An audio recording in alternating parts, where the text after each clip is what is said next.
It's looking very, very, very bad in Georgia for the Republicans, which means it's looking very, very, very bad for the Republicans in the Senate.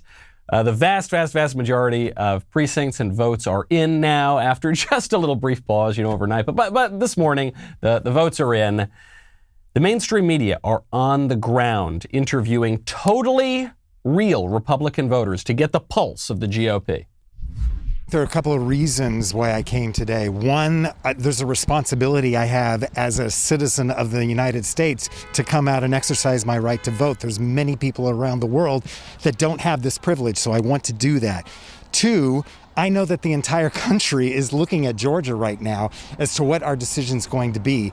So I needed to at least make my voice be heard through the exercising my right to vote. I have been a lifelong Republican. This is the first time I've ever voted for a Democratic candidate, just because there are issues regarding our environment, regarding taxation, regarding diversity issues and so forth that I think need to be addressed. And I'm hoping they will be with a Senate that can actually help encourage and enact President Biden's policies.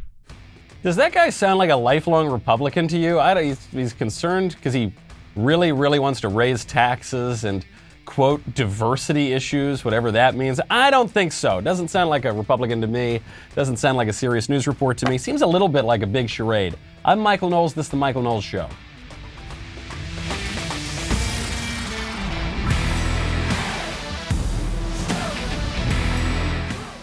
Welcome back to the show. My favorite comment yesterday from Dallas Germanson, who said, "What's the difference between a cow and Watergate? You can't milk a cow for 50 years." That's true. They're going to keep doing it, though. This election was worse than Watergate last night in Georgia. I think that is one thing. I guess a lot of things are worse than Watergate, but that one certainly is. We've all been stress eating, over the past little while, waiting for these results to come in. Now, I guess over a month, we've been sort of stress eating. Probably haven't been taking great care of ourselves. That's why it's a great time to go get your Beachbody. Beachbody On Demand offers over 1,500 at-home workouts plus nutrition plans. So no matter what your goals are, they have a program that'll help you build and keep healthy habits. This is the company behind P90X, Insanity, and 21 Day Fix. Now you can check out some of Beachbody's newest programs like Muscle Burns Fat and 80-Day Obsession. Get motivated by celebrity super trainers that you know, like Tony Horton, Joel Freeman, and Autumn Calabrese.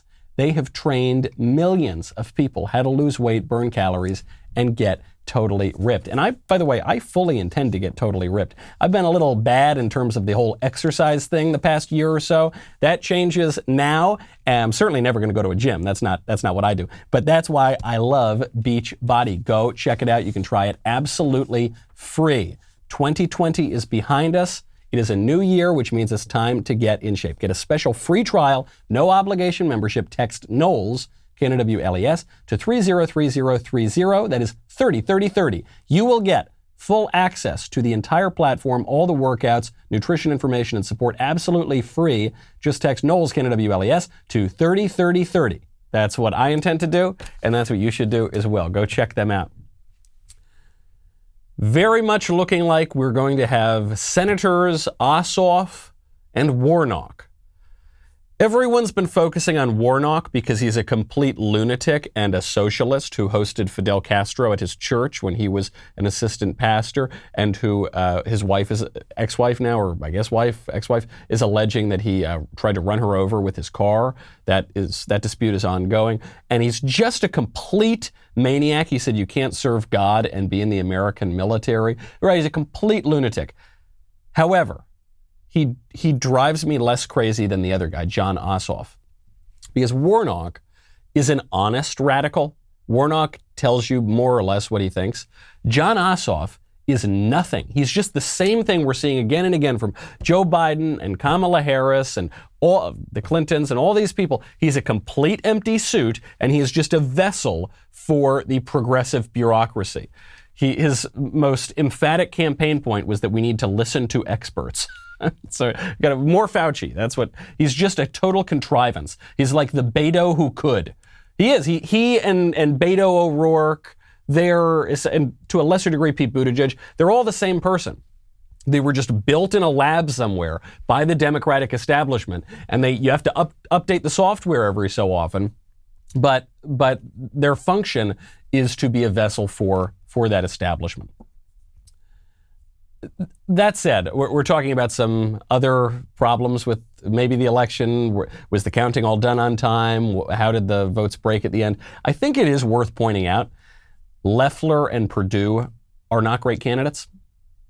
Perdue less so. Perdue's okay. Loeffler did not run a great campaign. I had a feeling this would not work out well for Republicans. I have been saying it for days now. I didn't think we were going to win.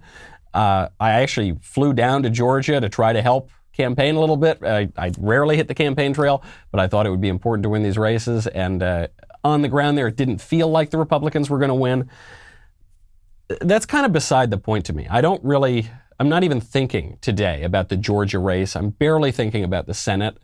There will be plenty of time to think about all the insanity that the Democrats will foist on us in the Senate.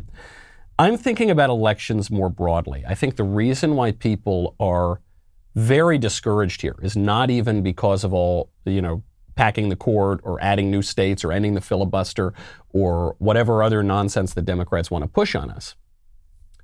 It's because people don't have faith in the integrity of the elections.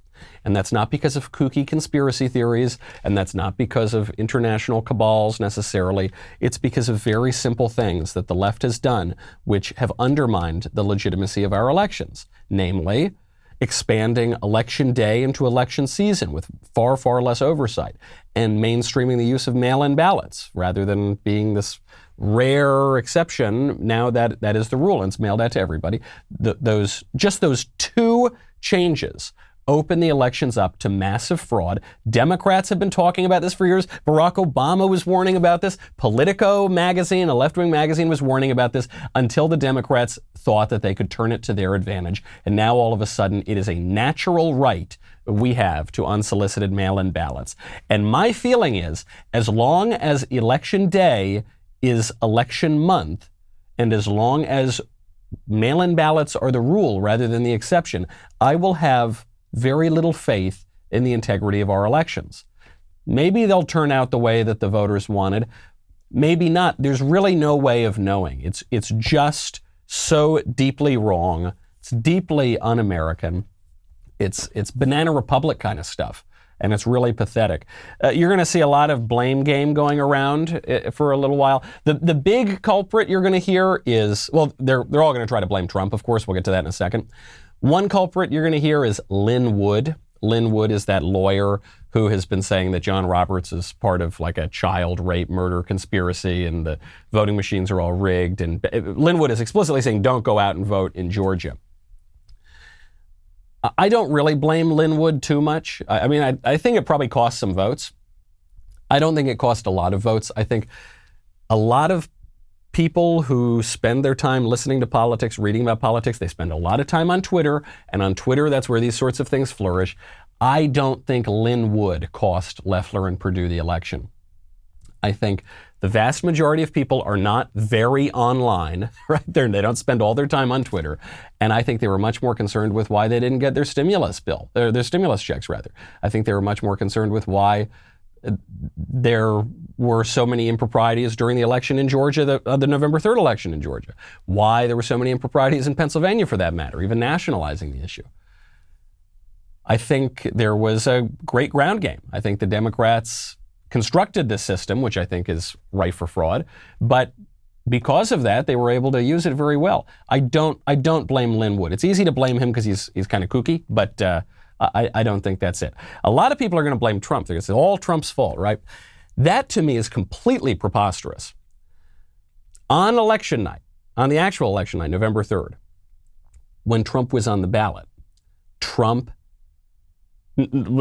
of all, we'll put the presidential election aside for a second. The Republicans outperformed all the polls. When Trump was on the ballot in 2016, when Trump was on the ballot in 2020, Republicans outperformed all the polls. A lot. Look in the House. We were supposed to lose seats in the House. We ended up picking up, 10 at least? And did better in the Senate than many people thought until this calamity last night. So hard to blame Trump for that. When have Republicans really been losing in these elections, in these other elections? 2018, Trump not on the ballot, and last night, Trump not on the ballot. So how are you going to tell me that it's Trump's fault? What you're going to hear is that Donald Trump discouraged people from voting in Georgia in this runoff. That's obviously preposterous. Trump went down and campaigned for them. Tweeted out, said, vote in Georgia. Doesn't hold up. But what you're going to see is this race last night, these two races last night, exploited between the two factions of the GOP. The one faction of the GOP is going to be the sort of mild-mannered Mitt Romney faction of the GOP. The other faction is going to be the MAGA faction of the GOP. And these two factions have existed for a long time. That goes back many, many decades. You see similarities in the fight between the Rockefeller liberal Republicans and sort of the Bush Republicans and the Reagan Republicans and the Goldwater Republicans. There's not perfect analogies, but those have been the two prongs, the two kind of polar ends of the GOP for a long time. The guys who just want to lower taxes and play nice and go along with the liberal establishment, and the guys who want to dig their teeth into the cultural issues. There is another fight going on in D.C. right now. The fight going on in D.C. right now is over whether or not we will certify the Electoral College results for the presidential election. And you're going to hear the same people in the Republican Party who hate Donald Trump. They're going to say, this is unprecedented. This is terrible. He's upending constitutional norms. You're going to hear a lot of Democrats say that too. This is unprecedented. He's upsetting constitutional norms. This is not unprecedented. Democrats do this all the time. Ladies, take it away. President, thank you for your inquiry. It's 2001 Democratic representative. It is signed by myself on behalf of my diverse constituents and the millions of Americans who have been disenfranchised by Florida's inaccurate vote count. Very Mr. upset President, about George Bush. I rise Also in 2001. on behalf of the Congressional Black Caucus to object to the 25 electoral votes from Florida. I am objecting to we got another one, Jesse Jackson Jr. We're not counted. This objection Didn't that guy does go to not jail? have at its root the hope or even the hint of overturning Here we are. This is 2005. the victory of the president. So they're but it is objecting a to Bush again. necessary, timely, and appropriate opportunity to review and remedy the most precious process in our democracy.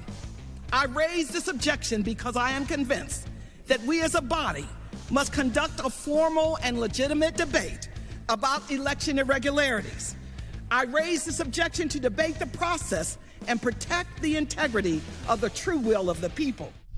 All right, and it goes on and on. We could play this for several more minutes.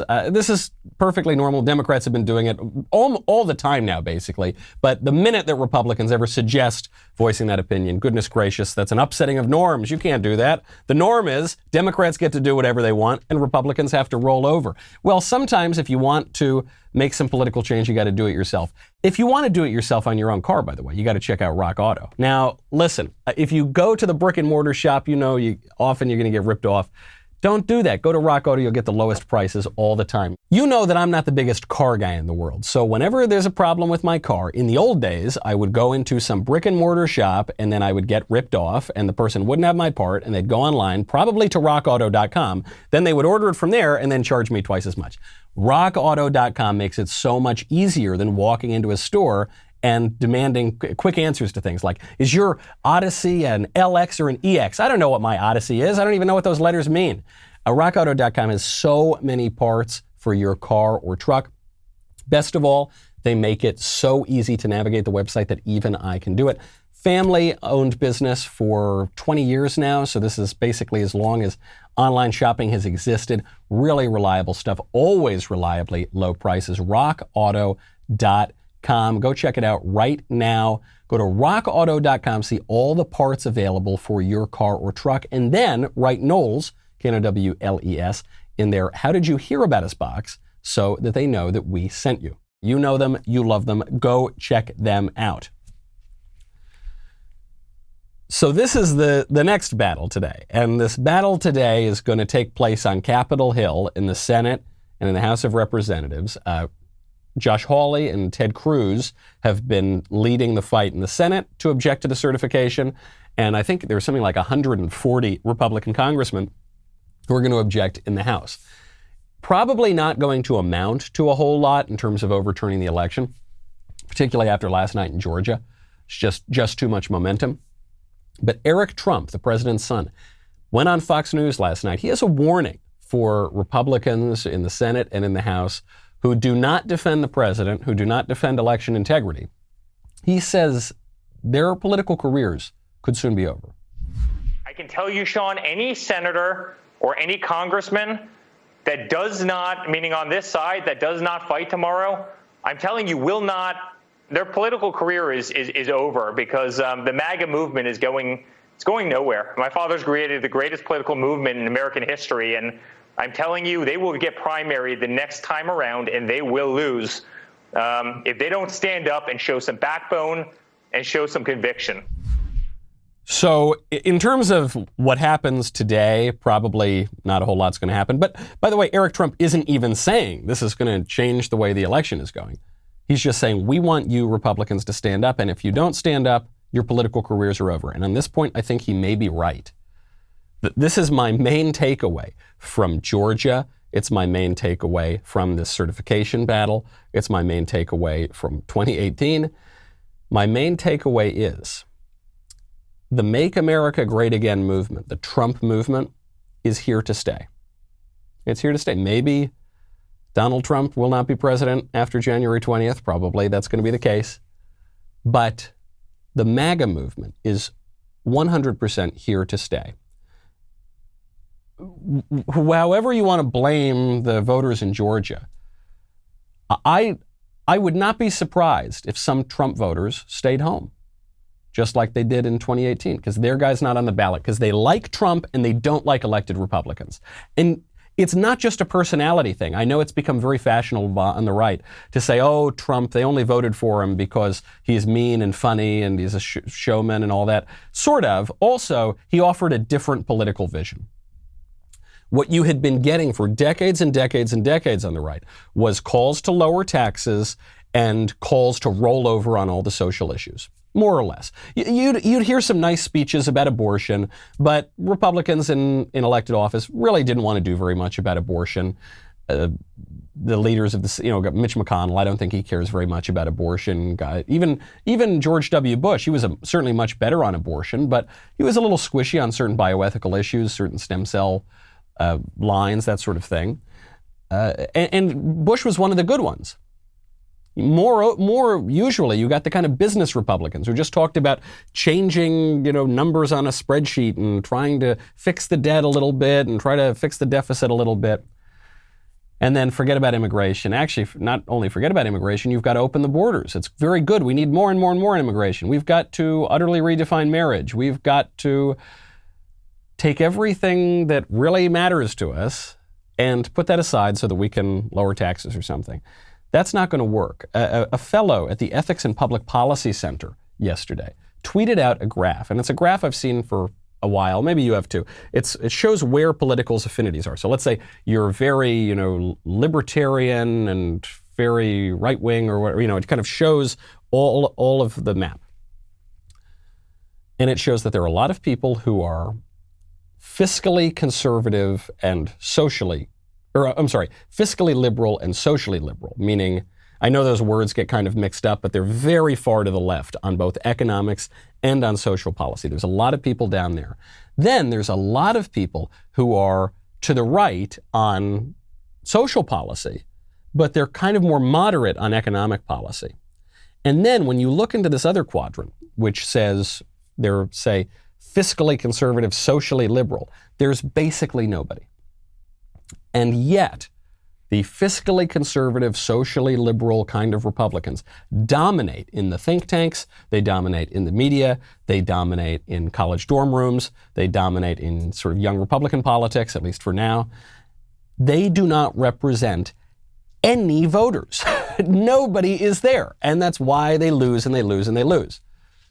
The great conservative philosopher Edmund Burke warned us about this in Reflections on the Revolution of France. He said, "The age of chivalry is gone, that of sophisters, economists, and calculators has succeeded it, and the glory of Europe is extinguished forever." And then what do conservatives do? They turn right around and become a bunch of economists and calculators.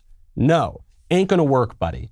Got to dig in. Got to dig in on these issues. That's what Trump did. He overturned some sort of long-cherished libertarian policies like free trade at all costs, open borders for immigration. He overturned that. And that's what the voters want.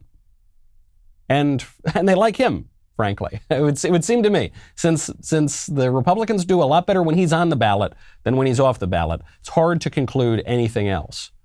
Need to get tougher. A good example of this. How do we transform the party so that it's more in line with the MAGA party? Well, you need to get tougher on social issues. There was actually some good news last night out of Kenosha, Wisconsin. In Kenosha, Wisconsin, the district attorney announced that none of the police officers involved in the Jacob Blake shooting case will face charges. Take a listen to the DA. It is my decision now that I announce today before you that no Kenosha law enforcement officer in this case will be charged with any criminal offense based on the facts and the laws as I will describe them to you now. So it is our decision that no charge will be filed. I'm going to also tell you, just because I think it is important, that no charge will be filed against Jacob Blake in regards to this incident as well. For many of the same reasons, in terms of an overall discussion about this case, that is not something that the district attorney's office intends to pursue. The left is furious. Lots of activist groups are coming out and saying this is a terrible miscarriage of justice. There is a miscarriage of justice here. The miscarriage of justice is that Jacob Blake will not be charged for the crimes he was committing at the time. It's a very good thing that the cops are not being charged. There was absolutely zero reason why the cops should be charged. If you remember that case, a woman calls the cops to her house because this guy, Jacob Blake, allegedly came in, sexually assaulted her. It was a bad guy. He was trying to take her kids. He already had a warrant out. The cops told him, hey, stop moving, stop what you're doing. He wouldn't stop. He kept walking to his car. They tased him. He kept moving. They tased him again. He kept moving. He then goes to his car, reaches for a knife, and only at that point do the cops shoot him. And we were told, this is awful. He's an unarmed black man. This is a racist killing. Nothing of the sort. So, it would be good if Jacob Blake were charged and prosecuted. He won't be. Politically, I understand why he won't be. The mainstream media are outright lying about this. The Washington Post tweeted out, quote, police officers won't be charged in the shooting of Jacob Blake, an unarmed black man who was shot 7 times in the back in Kenosha, Wisconsin. DA says the trouble with the unarmed black man theory is the guy had a knife. Very important. Jacob Blake, while actively resisting, arms himself with a knife. I continue to hear, I think I heard at the rally last night, the vigil, where someone again said he was unarmed. It is absolutely incontrovertible that Jacob Blake was armed with a knife during this encounter. Absolutely incontrovertible that Jacob Blake was armed with a knife, but it doesn't seem to matter. And this is something that the left does all the time. First of all, you probably didn't even hear that fact because the media have been covering it up, and a lot of them are not even covering that presser.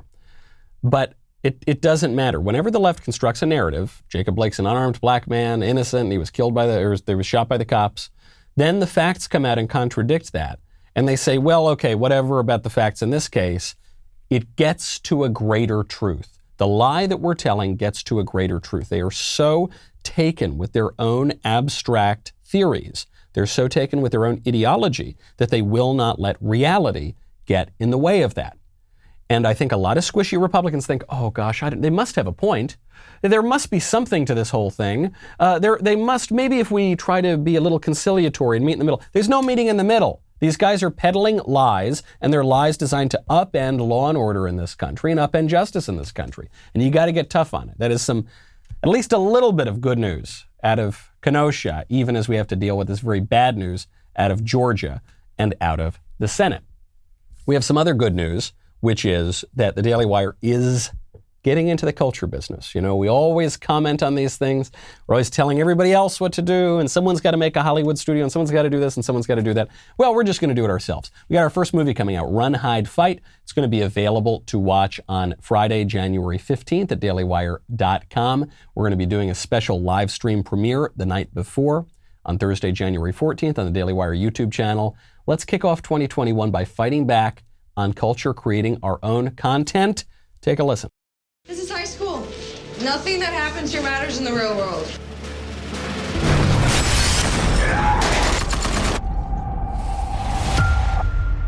Okay, we are in charge now, so please pull out whichever app you use to do live streaming video. Get them up and running and point it at me. Now! Get down on the ground! Any more friends back there?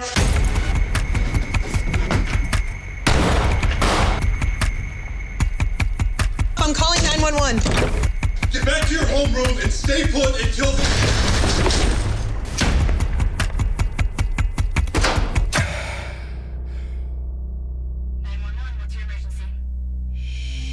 You must be close.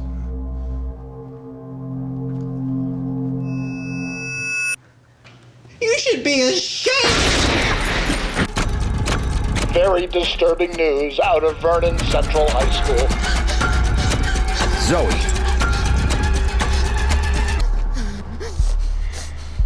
In between breath, take a shot. Head on over to dailywire.com, become a member before the movie comes out. I have seen the movie. I really, really enjoyed it. Can't wait to watch it with all of you. And then we will be right back with a lot more.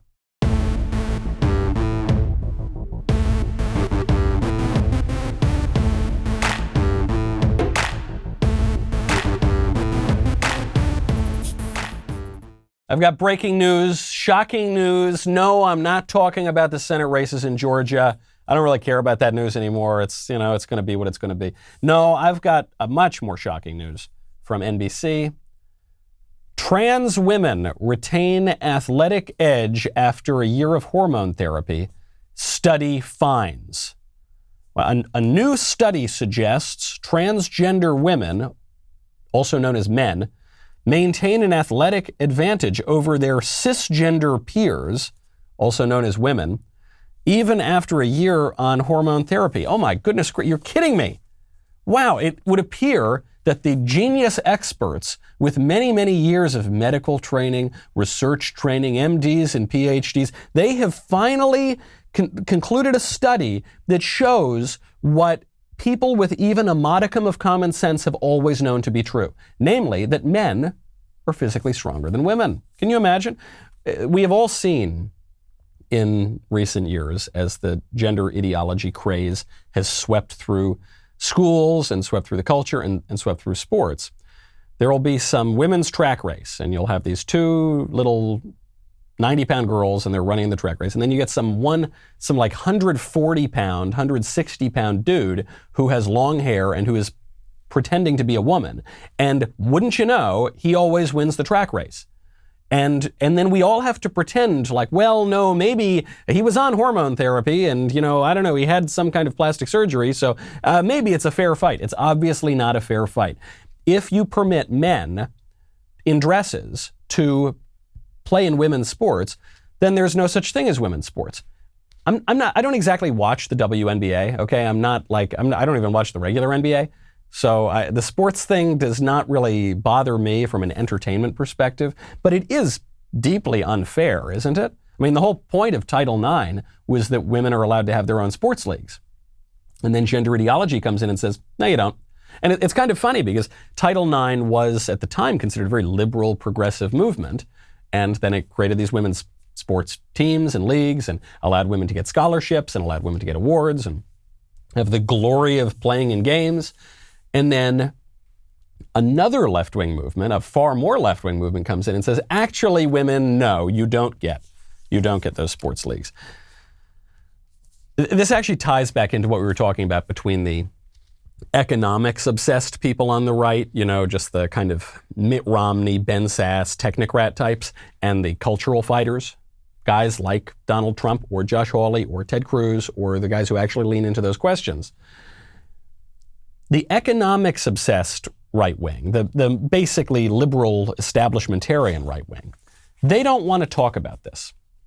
What they're going to say is, oh, come on, how many people are really confused about their sex. It's obviously a very sad condition if a guy thinks he's a girl.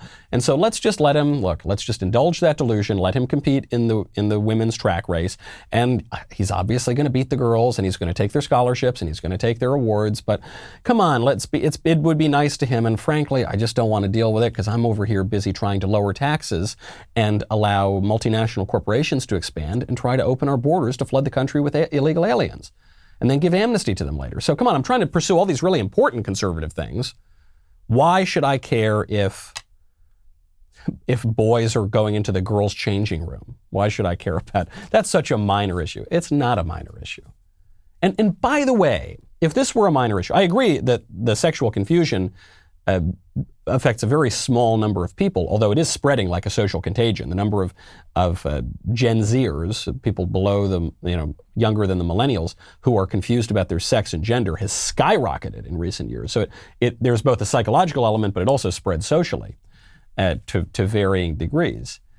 But I agree, it affects a small number of people, except not really. If one boy takes away a scholarship from one girl, that is a political problem by beating her at girls' sports. If one guy can go into the little girl's changing room, that is a political problem, even if it doesn't happen that often. That's a big political problem. If this issue, the gender ideology issue, were really some minor issue, then why is the left spending so much time and so much money and so much energy pushing for it? And when they say, who cares? Well, the left cares. Maybe they care for a reason. Don't forget this whole bathroom controversy. Can men go into the ladies' room? This began because the left in Charlotte, North Carolina, decided to pass a bill to allow men to go into the girls' room. They were the aggressors in that culture war. When we hear from the squishy Republican types, oh, give up the culture wars. The conservatives are by definition not the aggressors in the culture wars, right? We're trying to conserve things. We're trying to conserve an old standard. Obviously, the aggressors in the culture wars are the radicals who are trying to overthrow those standards and implement new ones. We should talk about this so much more than we talk about most economic issues. If those squishy Republicans would put 1/100th of the energy into keeping men out of girls' track meets and men out of the girls' changing room as they put into trying to keep the stimulus bill from at $600 rather than expanding to $2,000, if they put just one iota of that effort, we would hold the culture. We would be able to construct something like a sane and sensible culture. When speaking of cultural issues, I actually can't believe we're talking about this. I never get into celebrity gossip stories, but I saw one. It was trending on Twitter yesterday, and it's in all the newspapers, and it actually, I think, sort of matters. Kim Kardashian and Kanye West are reportedly headed for imminent divorce. I wish them both well. I'm actually very sad to hear this. And I know a lot of other people are very sad to hear this. People seemed actually devastated in the comment sections on social media. And I thought, why is it? You've got a thrice married ex-porn star, Kim Kardashian, married to a very eccentric rapper. Why are people so shocked and saddened that this marriage is coming apart? The reason is because our marriage culture has been so incredibly degraded, right? Marriage rates are at an all-time low. People often expect to get divorced, even if they get married, that their marriage actually seemed relatively stable. And because Kanye West is relatively conservative for people in Hollywood. Not just because he put on the MAGA hat, but because he goes to church, because he practices religion, because he is vocal about that. Because apparently when he was making that gospel album, he told the people working on the album, he said, no fornicating while you're working on this album. I thought, whoa, man, this is pretty conservative stuff. I get it. It tells you a lot about the state of this culture that the West Kardashian marriage is something we're all hoping will last as an instrument of stability, or as a symbol of stability and true love and all that sort of thing. And I do wish them well, and I hope they don't get divorced. Divorce is a very bad thing. They got a lot of kids, and as bizarre as their life is, it will somehow degrade the culture even further if they get divorced. I don't think that all the fanboys and fangirls who were complaining about this on social media yesterday, I think that comes from a genuine cultural angst. We're always decrying the collapse of the culture, especially conservatives. That's sort of our favorite hobby, is to say, oh, it's all over, it's the fall of Rome, and we've got nowhere to go from here, and it's all over. I saw a couple news stories the other day that put this into perspective for me. In December, the last publicly documented widow of a Civil War veteran died. The year is now 2021, so it's the last month of 2020. And in 2020, the widow of a Civil War veteran died. There was a little bit of an age gap. She was 17, he was 93, but they were married. They have the documents to prove it. They were married for a few years before he died. She never remarried also. Helen Viola Jackson died at the age of 101 years. Her husband, Private James Bolin, fought for the Union in the 14th Missouri Cavalry. He married her in part because he wanted to make sure she was set up for life and to give her his pension. She never applied for it. And she never remarried, and that was it. 2 months before that, the grandson of our nation's 10th president died. President John Tyler, his grandson, died 3 months ago. Tyler was president from 1841 to 1845. Obviously, Tyler was very old when he had his son, and his son was very old when he had this grandson.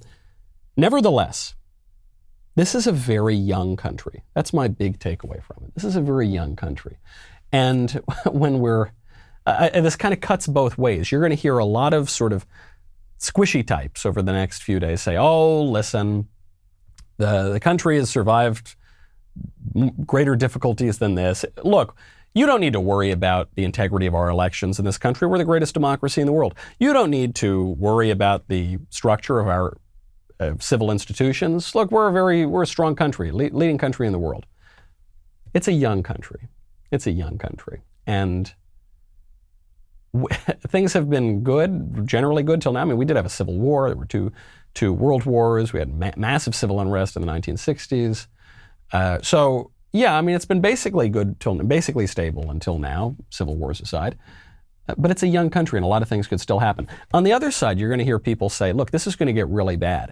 And if Warnock and Ossoff are in the Senate, and Kamala Harris is the tie-breaking vote, we're going to end the filibuster, pack the Supreme Court, add new states. They're already talking about it, adding D.C., adding Puerto Rico, adding the Philippines, adding Guam, whatever, so that Democrats then have a permanent majority. I mean, these are things that are being openly spoken about at the highest levels of politics. Those things could happen. I'm not saying they will, but I'm saying they could. This is a young country.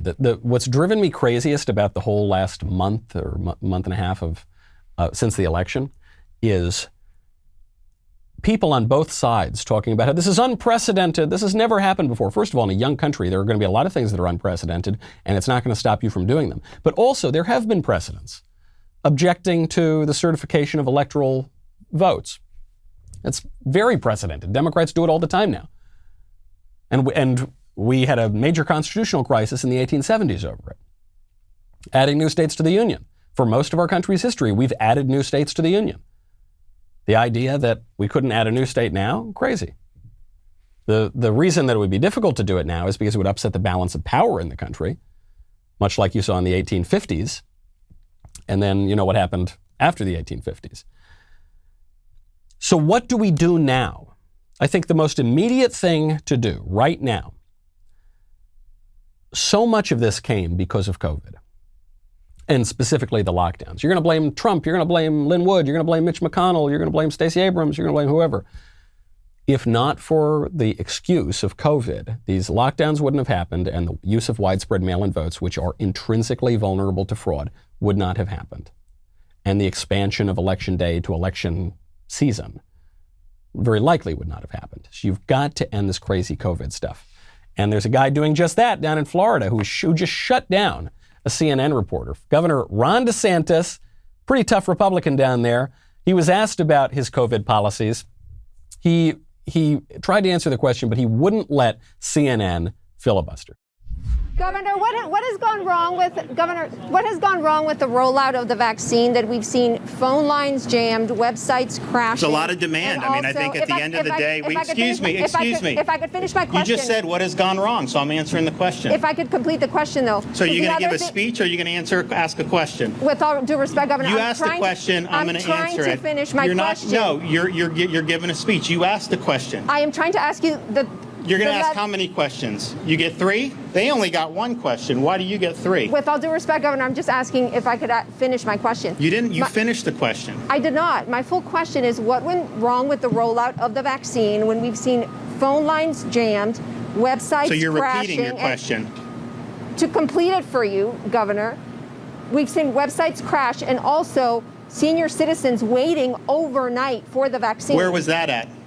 We've seen it in Duval, Broward, Orange, and Lee counties. And why was, like in Lee, why did that happen? Did you investigate why? That's my question to you, Governor. You're the governor of the state. I'm not the governor of the state. Okay, but you didn't investigate why that, like in Lee County, why was there a big line? Did you investigate why? She absolutely did not investigate, and it turns out it's because the hospitals did not take reservations, and there were people who showed up, and obviously there's nothing the state can do about that. I love this attitude, though, with the media. This is, dare I say it, a Trumpy attitude. And I think one of the reasons DeSantis is being talked about as one of the leading contenders in 2024 is because he's got that kind of Trumpy spirit to him. You know, and it's not just Trump, it's other people too, though Trump most recently embodied it. That is going to be the future of the party, or the party is not going to have very much of a future. Now, on this topic of healthcare, on this topic of the COVID vaccine and the rollout and everything, the way CNN wants to spin it is that people are clamoring, they're waiting overnight to get the vaccine. Everybody wants the vaccine, and the Republican governors are totally bungling it, and forget about it when the Democratic governors bungle it. No big deal, like in California and New York. No big deal. Forget, nothing to see here. That's not the whole story, though. If you look in New York, 1/3 of healthcare workers who are eligible to get the coronavirus vaccine are not getting it. They don't want to get it, not just in New York. If you go to Riverside County, California, half of hospital workers who have been offered the COVID vaccine are choosing not to receive it. And in California, there's a very slow rollout. Only about 1% of Californians have received that vaccine. Even these healthcare workers, who I don't think should be prioritized, I think older people who are actually more vulnerable to this virus should be prioritized. I don't think the nurses and the doctors should. But the nurses and the doctors who have been offered it very often don't want the vaccine, and I don't blame them. They're healthy and young, and they don't need it. And the threat of this virus on young, healthy people has been extraordinarily exaggerated by political activists and the mainstream media. But I repeat myself. So sure, they don't want it. And what's another reason they don't want it? They don't want it because there are side effects. You don't need to take my word for it. You don't need to take the word of a crazy conspiracy anti-vaxxing campaign somewhere. Even NBC admits in a pro-vaccine article, an article that explicitly castigates quote-unquote anti-vaxxers, even NBC is admitting there are side effects to the coronavirus vaccine. The side effects include fevers, headaches, joint pain, fatigue, which if you know anybody who's had the coronavirus, that's basically what it feels like, right? So I think for a lot of people who are young and healthy, who are not at an extreme risk of, say, hospitalization or death, they're thinking, why would I get that? When vaccines usually take years and years and decades to make, why would I be the first guy in line for a vaccine that was made in 6 months? That's a prudent approach. That's an approach that takes account of risk. And it's not tinfoil hat-wearing right-wingers who are taking that approach. It's healthcare workers in New York and California. Makes perfect sense. And frankly, what DeSantis is doing is pretty smart, prioritizing people who need it and allowing the state to stay open and allowing people to go live their lives. And I suspect if states had taken that approach for the past several months, the elections would have turned out differently. Maybe that's why they didn't take that approach. Maybe that's why they locked down everything and everyone and totally changed voting procedures in some states in violation of the state constitutions. Maybe that's why. Maybe this is all just a really, really big power grab. Fighting back against it's going to help DeSantis if he's running in 2024, which it looks like he is. Another guy that's clearly running in 2024, at least as of now, is Josh Hawley. Josh Hawley is taking the fight to the Senate on the certification of the ballots. He's positioned himself as what you might call a common good conservative. Same kind of thing. He's upending the kind of libertarian orthodoxy that became fashionable for the last 15 or 20 years. And he's saying, nah, there's a deeper conservative tradition here. And that whole fiscally conservative, socially liberal, and really what you're saying is fiscally libertarian, socially liberal voter group. They don't really exist. So I'm going to forget about that. I'm going to run as a more traditional conservative. That guy's doing pretty well. And the way you can tell he's doing well is that Antifa is trying to kill him and his family. So the other night, Josh Hawley's house is attacked by Antifa. These lunatics are screaming in bullhorns. They're banging. They're trying to bang down the door. This is where Hawley's wife lives. This is where Hawley's children sleep. Very, very bad stuff. And every one of those goons should be thrown in prison and have the key thrown away for doing that sort of thing. Imagine doing that, terrorizing a guy's wife and children. So Hawley comes out and says these Antifa scumbags were terrorizing my kids. Well, this is how the Washington Post reports on it. Quote, Senator Josh Hawley says Antifa scumbags terrorized his family's Virginia home. Police called the protesters peaceful. The protesters? Peaceful? What protesters? Banging on some guy's door in the middle of the night, that's not peaceful. Screaming at his kids through bullhorns, that's not peaceful. This is the same Washington Post, by the way, that says that Jacob Blake was an unarmed black man shot by the police, right? So you can tell how reliable they are. I don't really know that much about Hawley. I just haven't looked into him that much. I don't know him personally. I've never spoken to him. But one mark in his favor is that you know a guy by his enemies. And if Josh Hawley's enemies are the Washington Post and Antifa, if they think he's such a threat that they're going to go over there and try to knock down his door, well, I suppose that's a mark in his favor. So what do we do now? 2024 is still a little while away, I guess. Who knows? Maybe President Trump would run in 2024, assuming things don't work out today. Well, assuming things don't work out today, assuming Hawley and Cruz and the other senators and the congressmen do not overturn the Biden transition, we really, really need to undermine Kamala Harris. We mentioned yesterday this story that Kamala told of how she was a little child and she was taken to a protest and she fell out of her seat, and then she was asked, what is she there for? And she says, freedom. That's the story that she was told, right? And but it's not true. She stole it from Martin Luther King.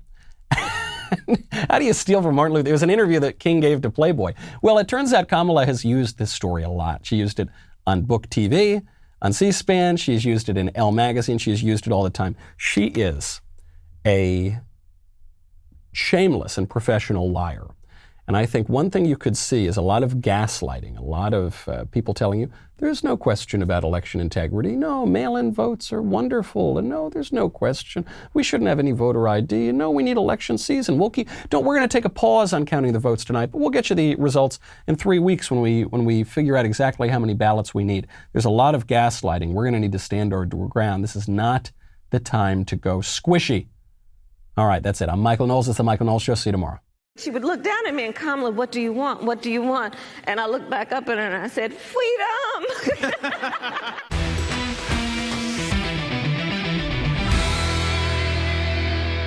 The Michael Knowles Show is produced by Ben Davies, executive producer Jeremy Boring. Our technical director is Austin Stevens. Supervising producers Mathis Glover and Robert Sterling. Production manager Pavel Vidovsky. Editor and associate producer Danny D'Amico. Audio mixer Mike Coromina. Hair and makeup by Nika Geneva. And production assistant McKenna Waters. The Michael Knowles Show is a Daily Wire production. Copyright Daily Wire 2021. You know, the Matt Walsh Show, it's not just another show about politics. I think there are enough of those already out there. We talk about culture because culture drives politics and it drives everything else. So my main focuses are life, family, faith. Those are fundamental, and that's what this show is about. I hope you'll give it a listen.